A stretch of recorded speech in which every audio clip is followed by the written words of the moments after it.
Okay, guys, welcome to the class of AS Business 9609. Let's look at the checklist. सबसे पहले हमारे पास we start with the chapter 1. We are on the enterprise and the nature of the business activity, in which we are done with the factors of production, scarcity and the opportunity cost. ये हमारे पास last के topics थे जो कि हम complete कर चुके थे. Now we are heading towards हमारे पास, आपको मैं लास्ट क्लास की स्लाइड्स भी दिखा दूं. हमारे पास कि कॉन्सेप्ट ऑफ वैल्यू एडेड हमारे पास ये हो गया था complete. Then we discuss the concept of scarcity, opportunity cost and how it varies with the economic agents. अब हमारे पास आज की क्लास का जो टॉपिक है इट्स क्वाइट डिफरेंट. हमारे पास थोड़ा सा डिफरेंट है एंड प्योर एएस है हमारे पास. उसके अंदर हमारे पास ओ लेवल्स की कोई रिफ्लेक्शन नहीं है. जैसे हमारे पास अभी तक जितने टॉपिक्स हम पढ़ते हुए आ रहे थे उसके अंदर कहीं ना कहीं हमारे पास ओ लेवल्स के बेसिक्स या ओ लेवल्स के कुछ हमारे पास रिफ्लेक्शन थी. But in today's class we are going to start a topic. छोटा सा टॉपिक है, मैं उसके बारे में डिस्कशन भी करूँगा आपके साथ कि वो टॉपिक किस तरीके से एग्जामिनर असेस करता है, क्या होता है हमारे पास एएस में, और किस तरीके से उसकी हमारे पास प्रैक्टिस की जाती है एंड हाउ फ्रीक्वेंटली एग्जामिनर आज दिस पर्टिकुलर थिंग. अब आपके पास चेकलिस्ट के अंदर देखिए एक छोटी सी हेडिंग दी हुई है, यहाँ पे बस एक लाइन है, डायनेमिक बिजनेस एनवायरनमेंट. और आपके पास ये जो रेफरेंस बुक है उसके अंदर this particular topic is of 4 5 lines हमारे पास, और मैक्सिमम हाफ पेज का है हमारे पास. तो इसकी इंपॉर्टेंस से नहीं हुई, इसका मतलब ये जो डायनेमिक बिजनेस एनवायरनमेंट है, ये जो टॉपिक है, क्या इसकी कोई इंपॉर्टेंस नहीं है? इंपॉर्टेंस है. हमारे पास रिसेंट ईयर्स के अंदर 2 दफ़ा एग्जामिनर ने इस क्वेश्चन को असेस किया है in section B of paper 1, 8 marks के अंदर.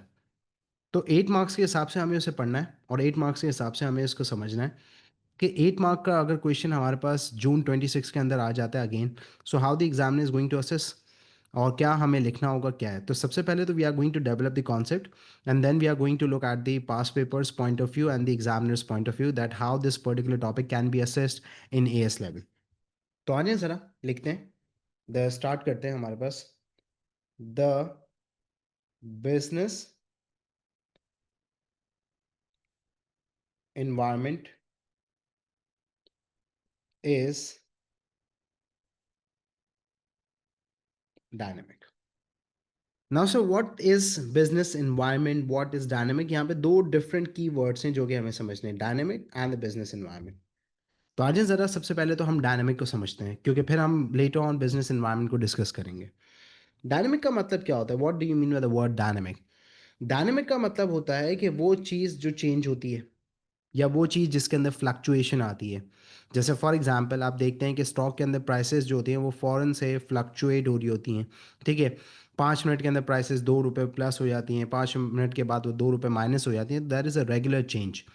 तो डायनेमिक का मतलब क्या होता है कि वो पर्टिकुलर चीज़ जो फ्रीक्वेंटली हमारे पास क्या हो रही हो, चेंज हो रही हो. और अगर कोई चीज़ पर्टिकुलरली हमारे पास चेंज होती है तो हम उस चीज़ को कहते हैं कि that thing is actually responding और that thing is actually responsive.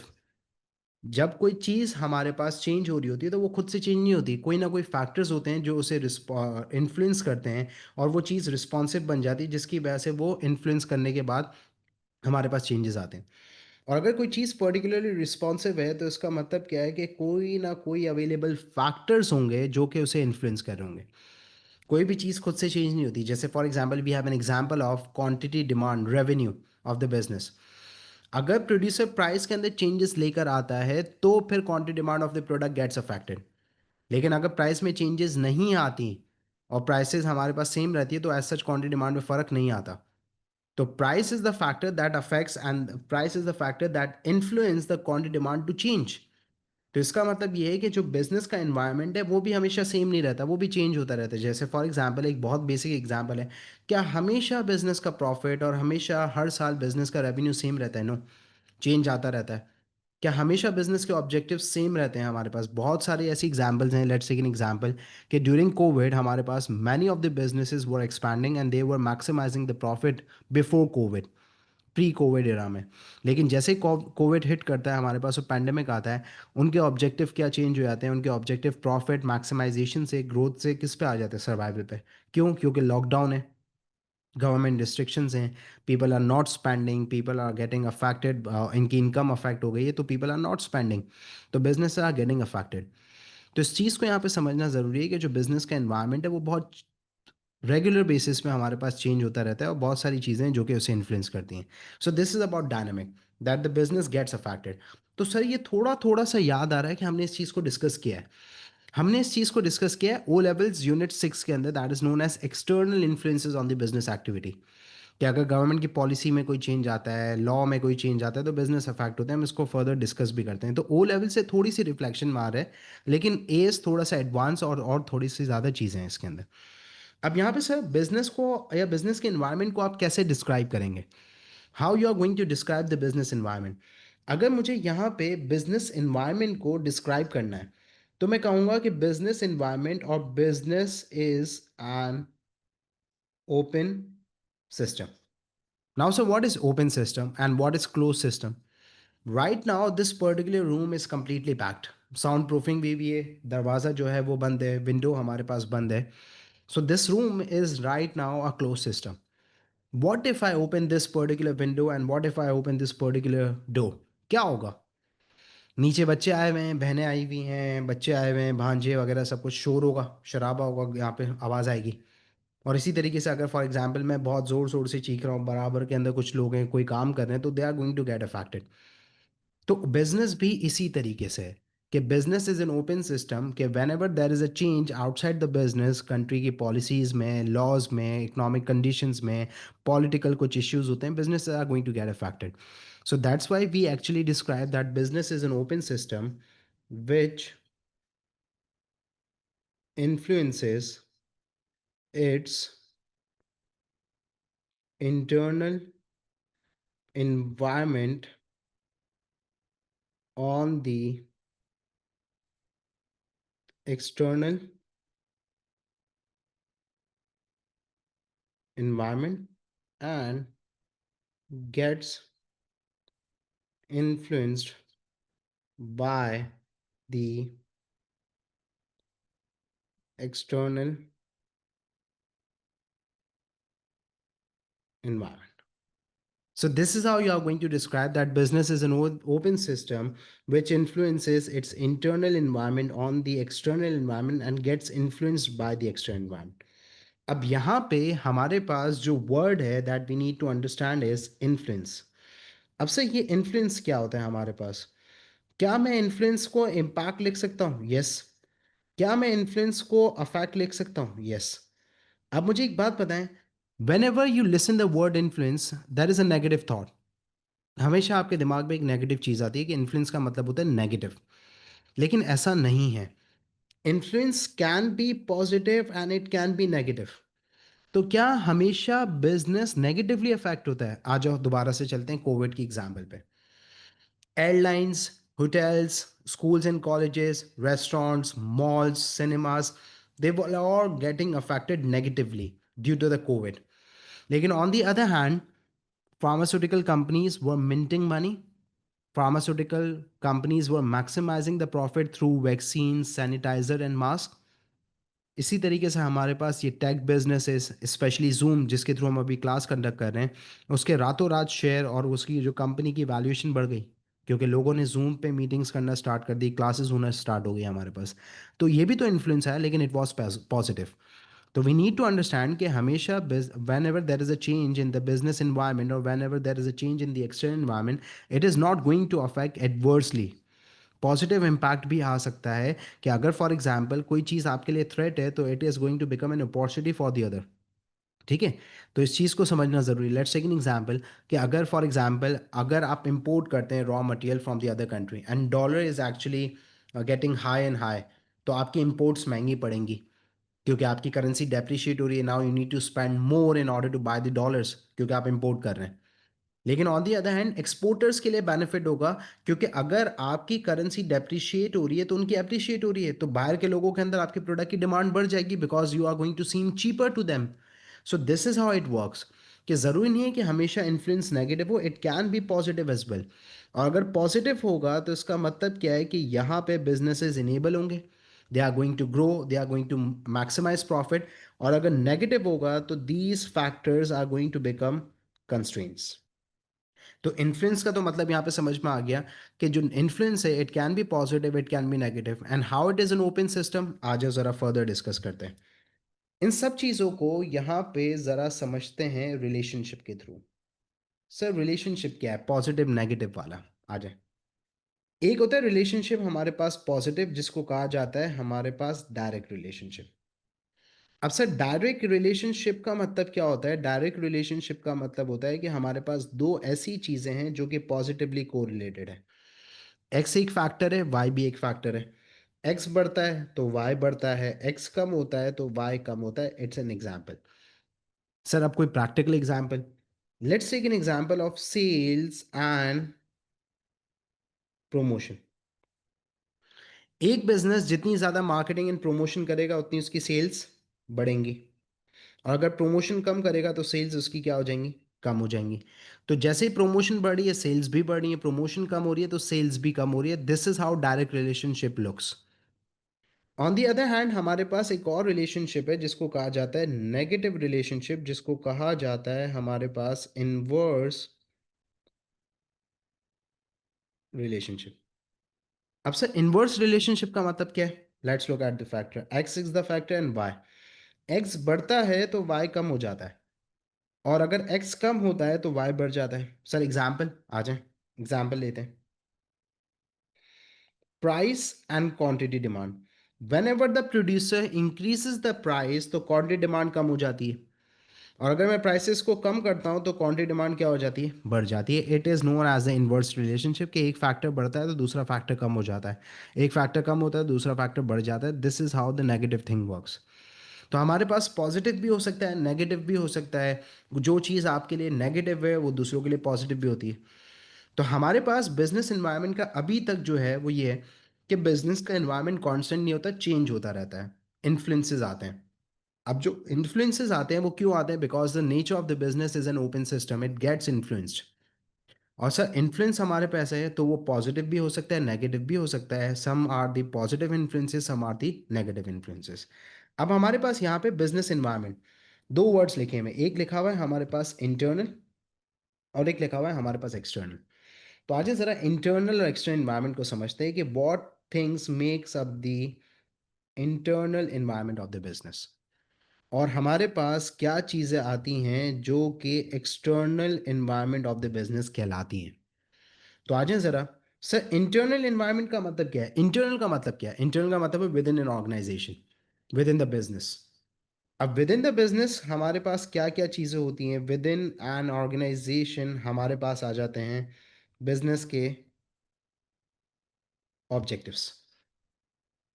अब ऑब्जेक्टिव्स क्या बिजनेस के हमेशा सेम रहते हैं? नो। एज वी डिस्कस कि प्रॉफिट से सर्वाइवल पे भी आ सकते हैं और सर्वाइवल से प्रॉफिट की तरफ भी जा सकते हैं। तो बिजनेस के objectives do change over a period of time और by the changes in the external environment. इसी तरीके से we have revenue and profitability. तो क्या रेवेन्यू और प्रॉफिटेबिलिटी ऑफ द बिजनेस हमेशा सेम रहती है? नो, चेंज होती रहती है।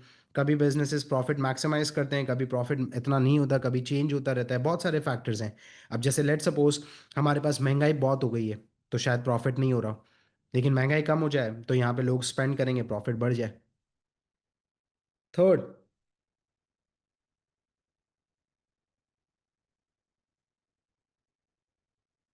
Production level. क्या हमेशा बिजनेस की प्रोडक्शन सेम रहती है? नहीं, डिमांड के अंदर चेंज आता है, सेल्स के अंदर चेंजेस आती है तो बिजनेसेस अपनी प्रोडक्शन को कट डाउन कर देते हैं। जैसे फॉर एग्जांपल आज ही मैं पढ़ रहा था कि जुलाई से अगस्त के अंदर हमारे पास सुजुकी ऑल्टो की जो सेल्स हैं वो हमारे पास एक बहुत बड़ा मेजर ड्रॉप आ गया है।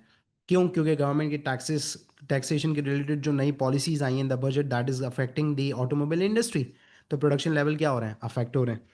इसी तरीके से हमारे पास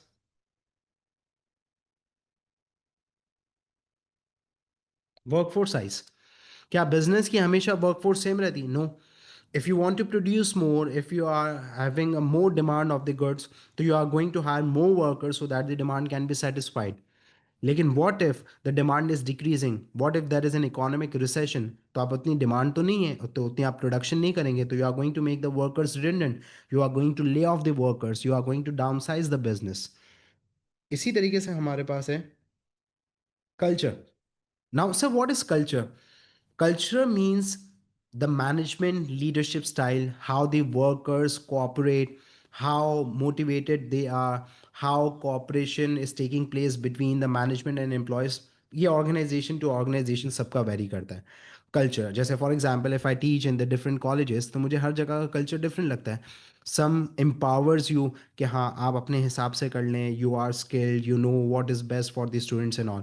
और सब कुछ जगहों पे हैंड्स ऑन अप्रोच होती है कि नहीं हम आपको डिक्टेट करेंगे, हम आपको बताएंगे कैसे टेस्ट लेना है, कैसे पेपर्स बनाने हैं, कौन कौन से टॉपिक्स असेस करने हैं. तो कल्चर टू कल्चर जो होता है वो बिजनेस का हमेशा सेम नहीं रहता, चेंज होता रहता है. अब सर कल्चर कैसे चेंज होता है, let's take an example. During the COVID हुआ ये हमारे पास कि एक बहुत हमारे पास तो वर्चुअल लर्निंग और ऑनलाइन लर्निंग का तो कॉन्सेप्ट एज सच इतना था ही नहीं. वेरी फ्यू टीचर्स रेयरली हमारे पास जो थे जो ऑनलाइन क्लासेस ऑफर करते थे. तो यूजुअली हमारे पास तो ऑन साइट या ऑन कैंपस क्लासेस होती थी. अब जैसे कोविड आया हमारे पास, तो पैंडेमिक आ गया. And I remember in the year 2020 हमारे एग्ज़ाम्स जो है वो कैंसिल नहीं हुए थे. ठीक है, हमारे एग्ज़ाम्स अप्रैल में जाके कैंसिल हुए थे. तो एक हमारे पास हिबॉक था, एक क्योस था, एक एम्बिग्विटी थी, एक क्लैरिटी नहीं थी कि क्या होगा आगे. क्या Cambridge is going to conduct an exam और the Cambridge is going to cancel it, पता नहीं था. तो कॉलेजेस वर सर्वाइविंग क्योंकि लॉकडाउन सिचुएशन थी, हालात ख़राब थे, लोग आ नहीं रहे थे, बच्चे जो है विड्रॉ कर रहे थे एडमिशन्स. तो एक ही पॉइंट ऑफ सर्वाइवल था, that is to offer online classes. तो अच्छी खासी जो कॉलेजेस जो टीचर्स को बड़ी रिस्पेक्ट देती थी, टीचर्स को बहुत एम्पावर करते थे, टीचर्स के पास ऑटोनॉमी थी that they can take the decision, वहाँ पे उन्होंने अपनी अप्रोच फ़ौरन से चेंज कर दी और अब पावर कल्चर की तरफ आ गए.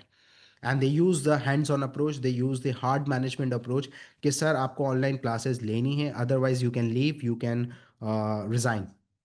तो कल्चर फ़ौरन से चेंज हो गया. तो एक मुझे बहुत मेजर शिफ्ट नज़र आया कि हाँ मैनेजमेंट की अप्रोच चेंज हो रही है, the leadership style is changing. तो culture does change as well. ठीक है. तो अब यहाँ पे इस चीज़ को ज़रा समझते हैं कि तो सर ये जो इंटरनल इन्वायरमेंट होता है वो वेरिएबल होता है. यस, वेरिएबल कैसे होता है, एक तो ये कि एक्सटर्नल इन्वायरमेंट जब इन्फ्लुएंस करेगा तो बिजनेस का इन्वायरमेंट चेंज होगा. लेकिन वेरिएबल इसकी वजह से भी होता है कि हमारे पास बिजनेस टू बिजनेस भी चेंज होता है. For example Honda and Toyota, दोनों कार मैन्युफैक्चरिंग बिजनेसेस हैं. Yes, they belong to the same industry. दोनों स्टेजेस ऑफ प्रोडक्शन में मैन्युफैक्चरिंग कर रहे हैं. येस, मैन्युफैक्चरिंग कर रहे हैं. तो होंडा और टोयोटा दोनों का साइज सेम है, कार मैन्युफैक्चरिंग इंडस्ट्री के अंदर है. दे can have the different style of leadership, they can have the different objectives, they can have different revenue and profitability levels, they can have the different production levels. So even if the two businesses that are operating in the same industry can have the different internal environment. तो याद रखिएगा कि internal environment vary करता है from business to business. City school B can house दोनों O levels A levels education provide करें, but they can have the different internal environment. Culture different हो सकता है, ऑब्जेक्टिव्स डिफरेंट हो सकते हैं, रेवेन्यू प्रॉफिटेबिलिटी डिफरेंट हो सकती है, बिजनेस साइज डिफरेंट हो सकता है. तो यू नीड टू अंडरस्टैंड कि internal environment varies from one business to another.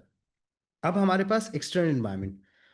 Sir external environment क्या है? External environment is outside an organisation. Outside an organisation का मतलब क्या है? बिजनेस से बाहर. आ जाए एक एग्जांपल लेते हैं पहले. लेट्स सपोज हमारे पास एक पर्टिकुलर एक्स एक कॉलेज है. अब ये जो एक कॉलेज है हमारे पास, it is A levels college. ये कॉलेज कहाँ पर है? ये कॉलेज है हमारे पास कराची में. ठीक है. और हमारे पास ये कॉलेज कहाँ पर है? Let suppose this college operates in the vicinity of Gulshan Iqbal. ठीक है. अब ये जो ए लेवल्स कॉलेज है हमारे पास, ये किसका पार्ट है? ये एक सिस्टम का पार्ट है, and that particular economic system is known as the economy of Pakistan. अब पाकिस्तान की इकोनॉमी के अंदर हमारे पास एक चेंज आ गया, and this change is known as a political change. Political change के अंदर हमारे पास इमरान खान साहब बाहर आ जाते हैं, रिहा हो जाते हैं. And the next era and the next government is of Imran Khan. ठीक है. अब इमरान खान ने एक एजुकेशन के रिलेटेड पॉलिसी बनाई. और पॉलिसी ये है हमारे पास कि इमरान खान ने इंट्रोड्यूस कर दिया एक curriculum that is known as the national curriculum, one curriculum. मतलब अभी हमारे पास डिफरेंट एजुकेशनल बोर्ड्स हैं. Yes, we have Aga Khan, we have federal, we have Sindh, we have Cambridge, multiple boards हैं across the country. Imran Khan ने यहाँ पे कहा कि अब कोई भी पर्टिकुलर डिफरेंट बोर्ड्स नहीं होंगे, एक नेशनल करिकुलम होगा और एक पर्टिकुलर एजुकेशनल बोर्ड होगा that will be followed across the country. अब जब ये होगा, तो अब मुझे एक बात बताएं, क्या this particular A levels college is going to survive? No. क्यों? क्योंकि this particular college is operating under a system, और हमारे पास एक नया लॉ आ गया है, एक नई लीगल पॉलिसी गवर्नमेंट ने अनाउंस कर दी है, and you are bound to follow the law, you can not go against the government legal laws and policies. तो इसका मतलब ये बिजनेस अफेक्ट हो गया। जो डायरेक्टर्स थे, जो ओनर्स थे, जो प्रॉफिट अर्न कर रहे थे, सब कुछ थे, उनके रातों रात बिजनेस अफेक्ट हो गया। एक और एग्जांपल ले लें। Let's suppose you are the manufacturer of plastic shopping bags. Plastic pollution is increasing. Government has announced a policy that we are actually putting a complete ban on the plastic bags, and instead of plastic bags, paper bags will be used. अब आपकी तो factory है plastic bags की, आपका तो धंधा है, आप तो रेवेन्यू और प्रॉफिट अर्न करते हैं, क्या आप सर्वाइव कर सकते हैं? नो। क्या आप वो प्रोडक्शन कर सकते हैं? नो। क्यों? क्योंकि गवर्नमेंट ने बैन कर दिया। So this is how the business gets affected when there is a change in the external environment. तो यहाँ पे अब सर एक्सटर्नल एनवायरनमेंट के अंदर क्या क्या चीज़ें आती हैं?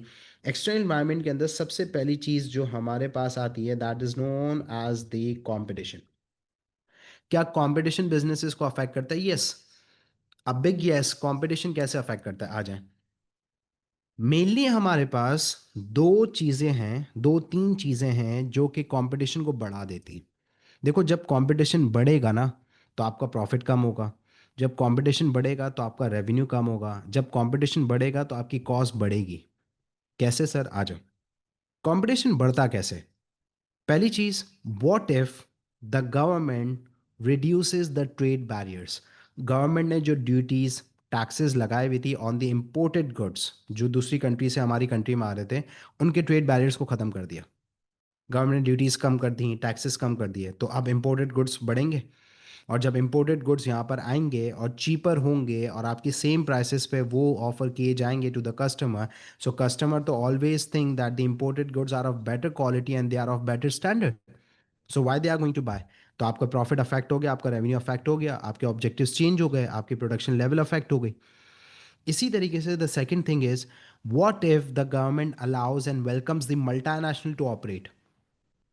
आप यहाँ पे लोकल गाड़ियाँ बनाते थे, अब मर्सिडीज, ऑडी और ये जर्मन ब्रांड्स आके प्रोडक्शन स्टार्ट कर देंगे, तो क्या आपकी लोकल कार्स की डिमांड होगी? नहीं। वो इंटरनेशनल स्टैंडर्ड्स पे ऑपरेट करें, they are offering high quality product to the customer, तो आप क्या सर्वाइव कर सकेंगे? नो। आपका रेवेन्यू प्रॉफिट अफेक्ट होगा। और इसी तरीके से अगर आप ऐसी इंडस्ट्री के अंदर ऑपरेट करते हैं जिसके अंदर कोई ट्रेड बैरियर्स नहीं है, ईज़िली कोई भी आके काम कर सकता है, क्योंकि ना ज़्यादा पैसे चाहिए, ना कोई लीगल लॉज हैं, और बहुत ज़्यादा हमारे पास ग्रोथ है मार्केट के अंदर, तो भी आपका कंपटीशन बढ़ेगा। जैसे फॉर एग्जांपल इन टीचिंग, तो आई गिव एन एग्जांपल कि टीचिंग के अंदर कोई ट्रेड बैरियर थोड़ी है, कोई लॉ नहीं रिक्वायर्ड है, कोई ज़्यादा पैसे नहीं रिक्वायर्ड है, मतलब 10,000 रुपये आप खर्चा करें, पोस्ट बनाएं, सोशल मीडिया करें, और आपके टीचिंग का बिजनेस स्टार्ट हो सकता है। तो this is how the competition affects the business. On the other hand, हमारे पास एक्सटर्नल इन्वायरमेंट के अंदर और क्या चीज़ें आती हैं? मैं आपके सामने एक एक्रोनियम लिख रहा हूँ, स्टीप। क्या लिख रहा हूँ मैं? स्टीप, जिसको अक्सर पेस्ट भी कहा जाता है, स्टीप। अब क्या है हमारे पास, कंट्री के अंदर डिफरेंट इन्वायरमेंट्स होते हैं। S stands for the social environment, T stands for the technological environment, E stands for the economical environment, again E stands for the ecological environment, and P stands for the political plus legal.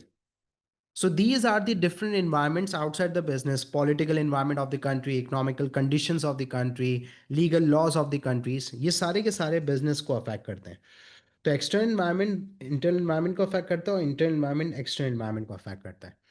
अब आज हम कुछ examples लेते हैं in order to make you understand कि how these environment gets affected. अब sir social environment के अंदर क्या आता है, थोड़ा सा 2 मिनट के अंदर पहले तो समझ लेते हैं कि इन इन्वायरमेंट्स के अंदर चीज़ें क्या आती हैं।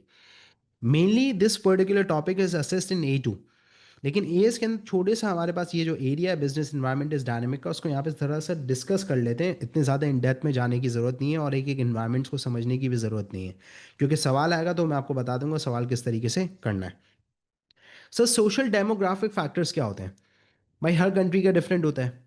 हर कंट्री के अंदर जो लोग होते हैं उनके इनकम लेवल डिफरेंट होती है, एजुकेशन रेट डिफरेंट होता है, health and safety standards different होते हैं, lifestyle standard of living different होता है। तो डेमोग्राफिक सोशल फैक्टर्स क्या हैं? जैसे फॉर एग्जांपल, चाइना की पॉपुलेशन कितनी है, ठीक ठाक है सर, बिलियंस में। लेकिन they are facing a social problem and there is a demographic change. Ageing population, बूढ़े लोग वहाँ पे ज़्यादा हैं, 55-60 साल के लोग हैं। अब जब 55-60 साल के लोग ज़्यादा हैं, तो इसका मतलब यूथ की पॉपुलेशन कम है। और जब यूथ की पॉपुलेशन नहीं है, तो इसका मतलब क्या 55-60 साल के लोग काम कर सकते हैं? नहीं कर सकते। तो वर्किंग पॉपुलेशन कम हो रही है। तो यहाँ पे अब चाइना के अंदर लेबर लिमिटेड है इन सप्लाई, और उसकी डिमांड ज़्यादा है, क्योंकि चाइना मैन्युफैक्चरिंग हब है। लोगों की रिक्वायरमेंट है वहाँ पे प्रोडक्शन करने के लिए, एम्प्लॉयज़ चाहिए, लेबर चाहिए। तो अब वहाँ पे एक बड़ा मसला आ चुका है कि वहाँ पे एजिंग पॉपुलेशन की वजह से वर्किंग पॉपुलेशन रिड्यूस हो गई है। तो अब वहाँ पे लेबर नहीं है, मसला है। ये भी फैक्टर है। इसी तरीके से income, education, health and safety, standard of living, ये सारी की सारी चीज़ें आती हैं सोशल, हाँ, डेमोग्राफिक एनवायरनमेंट के अंदर। फिर टेक्नोलॉजिकल के अंदर हमारे पास रेट ऑफ टेक्नोलॉजी, कि आपकी कंट्री के अंदर कितनी ज़्यादा टेक्नोलॉजी को क्विकली और इजीली अडॉप्ट किया जाता है। कितने ज़्यादा टेक्नोलॉजिकल अब आपके कंपैटिटर्स हैं, वो टेक्नोलॉजिकल एडवांसमेंट कर रहे हैं, automation, AI, softwares and all. तो भी बिजनेसेस के अफेक्ट होंगे, बिजनेसेस की कॉस्ट बढ़ेगी, वो भी इन्वेस्टमेंट करेंगे। रिसर्च एंड डेवलपमेंट स्पेंडिंग कितनी है, कितना ज़्यादा इनोवेशन पे, नए मेथड्स पे खर्चा किया जा रहा है इन इकोनॉमी। इकोनॉमिकल फैक्टर्स के अंदर सारी चीज़ें आती हैं। गवर्नमेंट की पॉलिसीज़, इकोनॉमिक पॉलिसीज़ जो होती हैं, taxes, interest rate, government grants and subsidies, exchange rate policy. Plus हमारे पास मैक्रो इकोनॉमिक इश्यूज भी हैं, कि महंगाई किस तरीके से बिज़नेस को अफेक्ट कर रही है, अनएम्प्लॉयमेंट बिज़नेस को किस तरीके से अफेक्ट कर रहा है, एक्सचेंज रेट के अंदर हमारे पास ये जो डॉलर महंगा होता है, ये बिज़नेस को कैसे अफेक्ट करता है। This comes under the economic influences. Ecological के अंदर हमारे पास हैं एनवायरनमेंट के रिलेटेड लॉस। अब सर, एनवायरनमेंट के रिलेटेड लॉस का मतलब क्या है? कार्बन, वाटर, प्लास्टिक, सारे के सारे ये हमारे पास इश्यूज हैं। तो गवर्नमेंट के उसके रिलेटेड पॉलिसीज़ क्या हैं, what are the environmental laws? अब जैसे फॉर एग्जांपल कुछ इको फ्रेंडली कंट्रीज़ हैं, नेदरलैंड्स, वहाँ पे जाके आप इस टाइप की मैन्युफैक्चरिंग नहीं कर सकते। अब इसी तरीके से गवर्नमेंट जो है वो नए लॉस पास कर दे कि प्लास्टिक पॉल्यूशन वाली, हमने अभी एग्जांपल डिस्कस की थी, इट्स एन एग्जांपल। तो आपके लिए बिजनेसेस क्या सर्वाइव करना आसान होगा? नो। और पॉलिटिकल और लीगल के अंदर सारे लॉज आ जाते हैं। सारे लॉज का मतलब क्या है? Consumer health and safety, consumer protection law, employment law, ये सारे के सारे competitors law. We have an example, competitor law. बच्चा पूछता है सर ये क्या होता है? जैसे फॉर एग्जांपल कंपैटिटर लॉ एक लॉ है that you can not directly target the competitors product in your advertisement. Colgate ने क्लोजअप के ऊपर ये केस कर दिया था, क्योंकि पहले ये होता था कि क्लोजअप अपनी एडवर्टाइजमेंट के अंदर क्लियरली वाइट और रेड कलर का टूथपेस्ट अपनी एडवर्टाइजमेंट के अंदर दिखाता था, and Closeup and Colgate are the most potential liable. तो यहाँ पे क्लोजअप के ऊपर केस हो गया फ्रॉम द कोलगेट कि ये हमारे प्रोडक्ट को डायरेक्टली एडवर्टाइजमेंट के अंदर दिखाते हैं, and it's a direct attack on our product. तो it's against the competitor law. तो इस सब के सारे लॉस, तो अब इसमें से कोई भी चीज़ चेंज होगी तो it is going to affect the internal environment. अब डेफिनेशन के अंदर तो सर लिखा है gets influenced by the external environment, internal environment भी तो अफेक्ट करता है। ये जो एनवायरनमेंट है इसके अंदर अगर चेंज आता है तो how it is going to affect the external environment. आज जो एग्जांपल लेते हैं, लेट सपोज आपने यहाँ पे अपना मेथड ऑफ ऑपरेशन चेंज कर दिया। आप पहले लेबर के थ्रू काम करते थे, अब आप मशीन के थ्रू काम कर रहे हैं। लकी सीमेंट ने एक पर्टिकुलर प्लांट इंट्रोड्यूस किया of billions of rupees. Automated plant था लकी सीमेंट ने। एक प्लांट पे पहले जो पर्टिकुलर जो हमारा प्लांट होता था उस पे 700 लोग काम करते थे। अब ऑटोमेटेड प्लांट इंट्रोड्यूस हो गया है, इंस्टॉल हो गया है, तो now they need 4 operators to run that particular plant. तो बाकी 696 अनएम्प्लॉयड हो गए। उनको निकाल दिया लकी सीमेंट ने, क्योंकि उनकी ज़रूरत ही नहीं थी। तो उन्होंने वर्कफोर्स साइज को क्या करा? रिड्यूस कर दिया। अब जब वर्कफोर्स साइज रिड्यूस हो गई तो वो सारे के सारे लोग अनएम्प्लॉयड हो गए। और जब वो अनएम्प्लॉयड हो गए तो आपकी इकोनॉमी के अंदर डिस्टर्बेंस आ गई, कि जो बड़े लार्ज स्केल बिजनेसेस होंगे, जब वो यहाँ पे अपने मेथड ऑफ प्रोडक्शन को चेंज करेंगे and they are going to introduce machinery, technology, automation, so businesses are going to get affected. Economy affect होगी, अनएम्प्लॉयमेंट बढ़ेगी, सब कुछ होगा। इसी तरीके से आप प्रोडक्शन करते हैं, आप पॉल्यूशन कर रहे हैं, और पॉल्यूशन से इकोलॉजिकल डैमेज क्रिएट कर रहे हैं, कार्बन फुटप्रिंट बढ़ा रहे हैं। तो इससे क्या हो रहा है? आज से आपका इकोलॉजिकल इन्वायरमेंट डैमेज हो रहा है। So this is how internal environment also affects the external environment. तो business is an open system जो कि इंटरनल टू एक्सटर्नल और एक्सटर्नल टू इंटरनल दोनों को अफेक्ट करता है। इंटरनल एनवायरनमेंट बिजनेस के एक्सटर्नल एनवायरनमेंट को भी अफेक्ट कर सकता है, और एक्सटर्नल एनवायरनमेंट इंटरनल एनवायरनमेंट को भी अफेक्ट कर सकता है। तो सर ये तो हमारे पास टॉपिक है, और ये मैंने ज़्यादा डिस्कस किया as compare to the book, क्योंकि बुक के अंदर तो लिमिटेड, आपको मैंने बताया ना, हाफ पेज का टॉपिक है। अब सवाल कैसा आता है आपके पास? सवाल एग्जामिनर का क्लियर है, यही आता है। सवाल आपके पास आएगा, एनालाइज टू वेज, या फिर analyse two reasons why business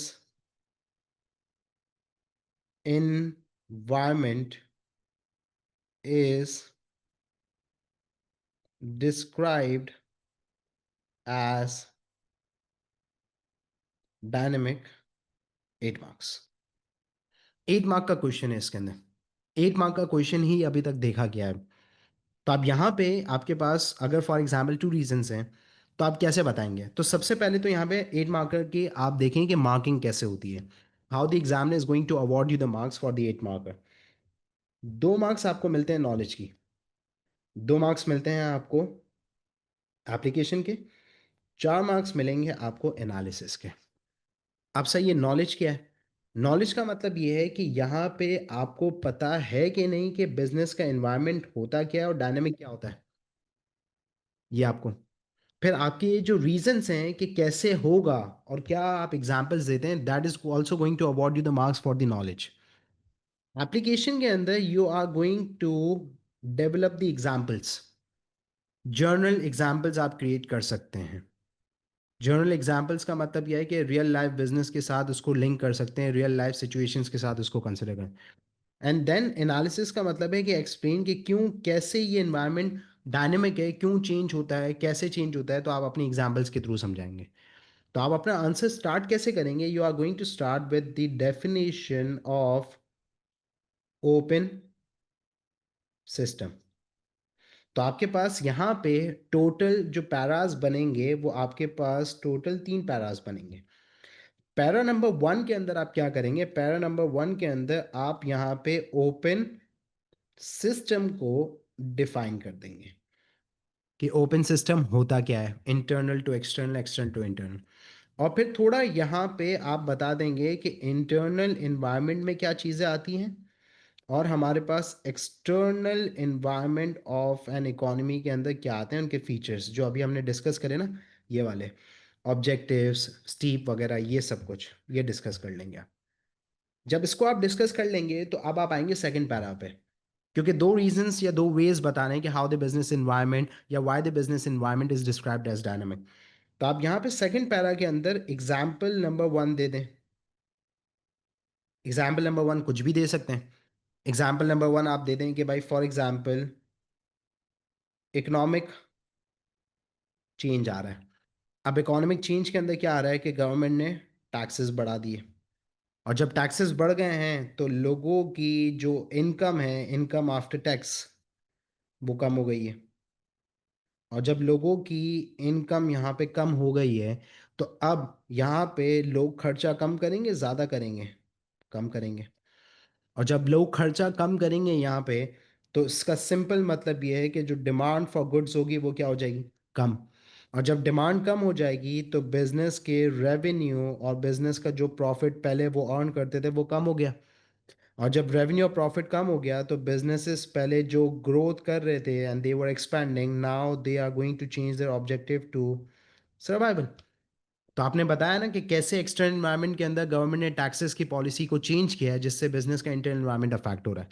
so this is how you are going to get 2 marks along with the application. इसी तरीके से एक एग्जाम्पल और। अब बच्चा यहाँ पे सवाल के अंदर करता हुआ था क्या, एक बड़ी मिस्टेक होती है। ये जो एग्जाम्पल है ये कौन सी है? क्या इंटरनल एनवायरनमेंट एक्सटर्नल को अफेक्ट कर रहा है, या external external to internal? That is a change in the economic environment which is affecting the internal environment. तो ये आपके पास एक्सटर्नल टू इंटरनल है। तो एक एग्जांपल इंटरनल टू एक्सटर्नल की दे दें, पॉल्यूशन वाली, कि भाई एक बिजनेस है वो मैन्युफैक्चरिंग करता है, पॉल्यूशन करता है, उससे इकोलॉजिकल डैमेज क्रिएट हो रहा है and it is affecting the ecological and the environment of the country और the economy. So this is how this particular topic is assess. तो सर मैंने यहाँ पे एक जर्नली बस एक रफली आपको एक समझाया है। I want you guys to write an answer, ताकि पता चल सके कि आप कैसे लिखते हैं। अभी आपको नहीं पता होगा कि एनालिसिस क्या है, अभी आपको नहीं पता एप्लीकेशन नॉलेज क्या है। मैंने थोड़ा सा बस आपको समझाया in order to make you understand कि this is how the answer is constructed and this is how we write an answer for the 8 marker. क्योंकि ये टॉपिक ऐसा है जिस पे 2 मार्कर का आंसर क्वेश्चन स्टार्ट नहीं हो सकता। 2 मार्कर के क्वेश्चन से वैसे स्टार्ट करना चाहिए, लेकिन अभी ये नहीं हो सकता, तो अभी एक सिर्फ डिस्कशन किया है ताकि आपके पास एक चीज़ ऑन रिकॉर्ड रहे, ताकि जब हम 8 मार्कर पे आएँ तो हम इस चीज़ को भी देखें कि हाँ हमने डिस्कस की थी, उसका 8 मार्कर का क्वेश्चन सॉल्व करें। सो this is the topic that the business environment is dynamic.